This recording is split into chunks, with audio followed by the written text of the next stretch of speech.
Le film commence par une scène tendue dans laquelle le shérif dont Mitchell et son équipe parviennent à capturer Gabriel, un homme qui a clairement eu un passé difficile. C'est un ancien détenu et, peu après, il est surpris d'être libéré sur parole et on lui dit qu'il a une nouvelle chance de vivre une vie hors de prison. Mais au lieu de prendre un nouveau départ, les choses commencent rapidement à dégénérer. On aperçoit une femme mystérieuse au volant d'un fourgon blindé qui tourne dans les environs. Au même moment, Gabriel, désormais armé, se prépare clairement à commettre un gros coup. Dès que le fourgon blindé s'arrête et qu'un agent de sécurité descend pour livrer l'argent à la banque de Gabriel sort du fourgon avec une précision millimétrique et l'encercle rapidement. Sans perdre de temps, il se lance dans un violent braquage en plein jour. Le FBI est immédiatement alerté. Les agents Brett et Jordan arrivent pour rencontrer le shérif Down, qui les informe de la situation, 3 braqueurs masqués et un seul témoin restant qui a effectivement vu ce qui s'est passé. Ailleurs, caché des forces de l'ordre, Gabriel est vu en train de compter les billets volés avec 2 de ses complices, Whitman et Raider.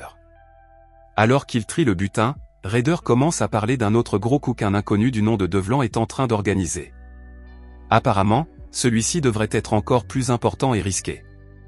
Gabriel accepte de participer et les 2 hommes se serrent la main pour conclure l'accord. Pendant ce temps, Brett et Jordan poursuivent leur enquête et interrogent le garde de sécurité bouleversé, dans l'espoir d'obtenir plus d'informations sur les voleurs. Après cela, le groupe se rend à la WAC, probablement pour retrouver quelqu'un lié à leur milieu. Une dispute éclate, montrant clairement que tout le monde n'est pas sur la même longueur d'onde. Gabriel finit par se rendre dans sa chambre pour se calmer. Là, il cache l'argent volé dans un sac en plastique et se cache dans un seau de peinture. Une décision judicieuse, compte tenu du nombre de personnes qui recherchent cet argent. Plus tard, Gabriel regarde la vidéo du braquage avec Brett et Jordan, peut-être pour essayer de reconstituer le déroulement des faits ou de brouiller les pistes. Il essaie d'appeler Brett, mais l'agent évite délibérément son appel. Lorsque Gabriel regarde la vidéo seul, il remarque quelque chose d'étrange. Quelqu'un pendant le braquage n'était pas aussi inconscient qu'il le semblait. Don, méfiant face à la disponibilité soudaine de Gabriel, remet en question ses motivations. Gabriel tente d'arranger les choses en lui proposant de discuter autour d'un café. Don refuse. Elle a clairement été blessée dans le passé et reproche à Gabriel de faire semblant de s'intéresser à elle. Quand il lui demande qui était le type qui l'embêtait, elle balaie la question en disant qu'elle ne cherche pas de compassion. Il achète quand même un café et cache furtivement l'argent volé au fond de la tasse avant de partir. De retour au bureau du FBI, Jordan est plongé dans son travail, visiblement occupé, et Brett le remarque. Leur collègue, l'agent Robert, apporte un rapport indiquant que le SUV volé n'a fourni aucune empreinte digitale ou ADN utile, mais qu'ils ont le numéro de châssis, ce qui pourrait aider à retrouver le propriétaire. Brett ne perd pas de temps. Elle dit à Robert de trouver cette personne et de l'amener au poste pour l'interroger. Pendant ce temps, Gabriel examine des documents imprimés lorsqu'un type entre et lui demande sa part du butin, soit 5%. Sans faire d'histoire, Gabriel lui donne 255 000 $ et scelle l'accord d'une nouvelle poignée de main. On voit ensuite Gabriel dans une baignoire, peut-être en train d'essayer de se laver de tout ce poids ou de se préparer mentalement à ce qui l'attend. Il se rend à la maison où vit son père, Reban. Leur conversation en révèle davantage sur ce qui motive Gabriel. Il ne le fait pas seulement pour le frisson. Derrière ses choix se cache un lourd passé émotionnel et un véritable combat. Dans un bar, Wesley dépense sans compter et offre à boire à tout le monde, profitant clairement du fruit de leur crime. Pendant ce temps, Gabriel entre dans un garage où Marco commence à travailler sur sa voiture. Wesley et un autre garçon nommé Dallas discutent de la façon de nettoyer les lieux. Dallas dit que c'est Gabriel qui l'a demandé, alors Wesley grogne et s'exécute. Gabriel finit par raccompagner Marco chez lui et dîne avec sa famille. Pendant un moment de calme, il se confie à Marco sur sa relation difficile avec Down. Les 2 hommes boivent un verre ensemble et Gabriel dit à Marco que le prochain coup sera le dernier. Il est prêt à en finir, mais ils savent tous les deux que c'est une décision risquée et que les enjeux sont élevés. Un bulletin d'information révèle que Phillips, le garde de sécurité de la banque, n'a pas survécu. Il est mort des blessures subies lors du braquage. La nouvelle bouleverse le groupe. Au bar, Wesley joue avec une femme nommée Maddie, mais la nouvelle concernant Phillips le bouleverse. Il sait que cela va les hanter à nouveau. À l'hôpital, Brett et Jordan subissent la pression des médias, mais Brett assure calmement à tout le monde qu'ils font tout leur possible pour attraper les criminels. Au bar, la situation dégénère à nouveau.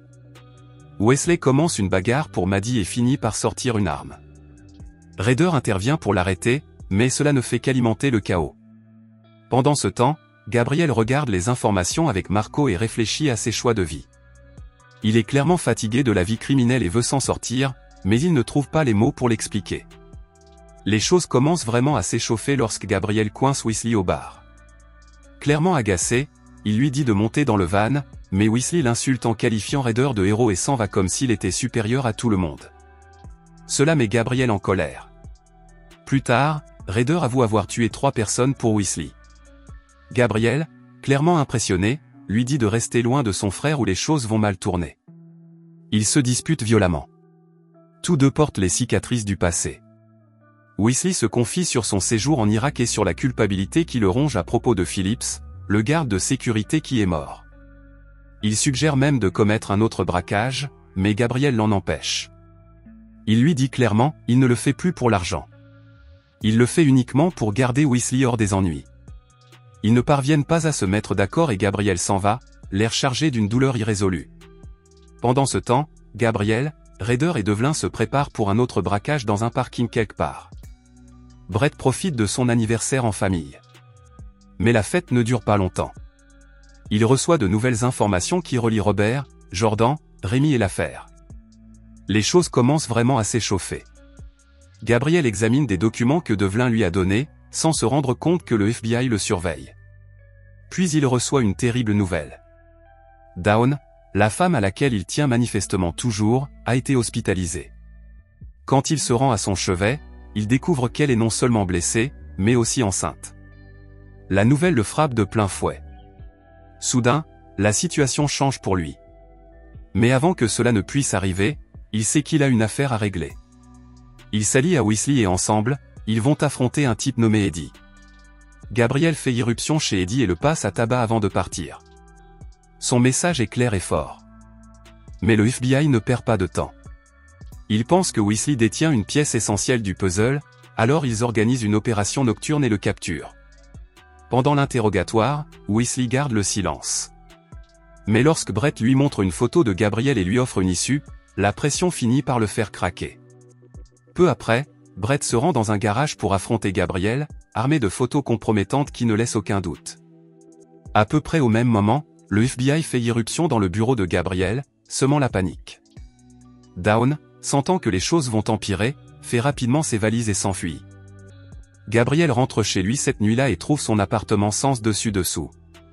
Il est clair que les fédéraux ont fouillé partout. Ailleurs, Wesley est en fuite et saute dans la voiture de Mathieu, désespéré de disparaître. Brett reçoit un appel. Quelque chose est sur le point de se passer. Gabriel, Marco, Wesley et le reste de la bande se réunissent pour discuter du plan final. La tension est à son comble. Gabriel prend Ryder à part et lui demande s'il a quelque chose à avouer.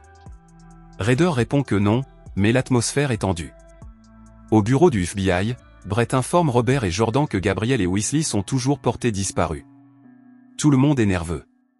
Pendant ce temps, un inconnu s'approche de Ryder et lui pose des questions sur le meurtrier de son frère. Ryder accepte l'argent et lui remet un mot critique sur lequel est simplement écrit « Flamingo ». Wesley, alors qu'il est dans la voiture avec Maddie, jette les pilules. Il en a fini avec la prudence. Mais alors qu'il est en train de mettre un type nommé Salmon dans le coffre, un homme armé inconnu surgit et lui tire dessus. Gabriel et Marco affrontent à nouveau Ryder, lui demandant où se trouve Wesley. Finalement, Ryder accepte de les accompagner et ils procèdent ensemble au dernier braquage de banque. Ce qu'ils ne savent pas, c'est que le FBI surveille chacun de leurs mouvements. À l'intérieur de la banque, les choses tournent mal. Pike pointe son arme sur une femme, mais Gabriel réagit rapidement et lui tire dessus. Lui et Marco s'enfuient avec leur voiture, mais ce n'est pas une fuite facile. Une rafale de coups de feu les touche. Pendant leur fuite, Marco est tragiquement touché et meurt peu après. Dans un moment déchirant, Gabriel brûle la voiture, incinérant le corps de Marco en signe de respect. Mais Gabriel n'en a pas fini. Poussé par la douleur et la colère, il se rend dans un bar et tire sur Ryder. À la banque, une femme remet une enveloppe à Brett. Quel que soit son contenu, c'est quelque chose qui change la donne. Jordan et Robert mettent Brett au courant et lui font savoir qui a réellement tiré sur Ryder. Dans les derniers instants, un autre personnage nommé Tom ouvre le feu sur Gabriel dans une station-service, préparant le terrain pour un dernier affrontement. Pendant ce temps, Dawn est assise seule sur une plage, souriant tranquillement en regardant l'horizon, peut-être pleine d'espoir ou peut-être simplement soulagée que tout soit fini.